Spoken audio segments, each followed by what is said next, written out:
এখানে অনেকটা ডিস্টেন্স সাপ এটা। কোবরা কোবরা হ্যাঁ ইন্ডিয়ান প্র্যাকটিক্যাল কোবরা, বাংলাতে বলা হয় গোকর সাপ। ওই তো এ খোঁজ পাইছে ইঁদুরের গর্ত টর্ত দেখে আসে বোধহয়। আচ্ছা আমাকে একটা ডিব্বা দিন তো, আমি ডিব্বা আনতে ভুলে এই গেছি। রামডিব্বা বার করে দাও কত ডিব্বা আছে দিয়ে। এই সাইজের হলে হবে দাদা? হ্যাঁ এই সাপটা কত মোটা। সাপটি অনেকটা ডিব্বা, এটাতে দেখছিলাম তো একটা কোটায় বন্ধ করা ছিল পেট গাছে। সাপটি অনেকটা ডিস্টেন্স সাপ। এটা কাটুনে দেখছিলাম এত লম্বা কাটা। কে নেওয়া যাবে? আরে দাঁড়াও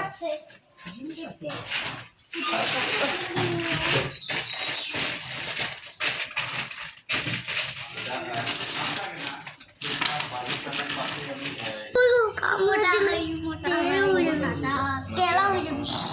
ওই টেলা হয়ে যায় না। ছেলেদের আজকে একটা বিশাল বড় ভাড়া গেল। আমরা ছেলেদেরকে বলছি বল নেয়, গরম লাগে বাইরে যা, ওখান থেকে বল নিয়ে আয়। ওরাই নিতে গিয়ে দেখে ওর ভাগ্য ভালো নিচে নেমে ওইখানে যায়নি।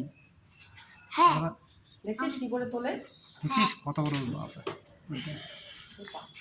বাবা ওটা তো দেখছিলাম না রে।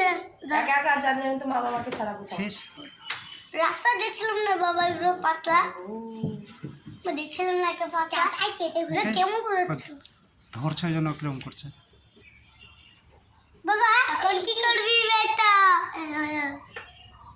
না মরে যাবি তুই। হায়, বাবা বলিস না ওগুলো বলতে নাই। মুট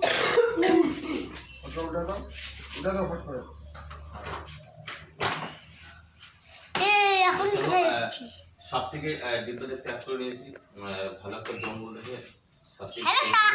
আর না হলে ওনাদের চোপড়ার পাশে ফরেস্ট অফিস আছে, অফিসে সাপটিকে হ্যান্ড ওভার করে দেবো।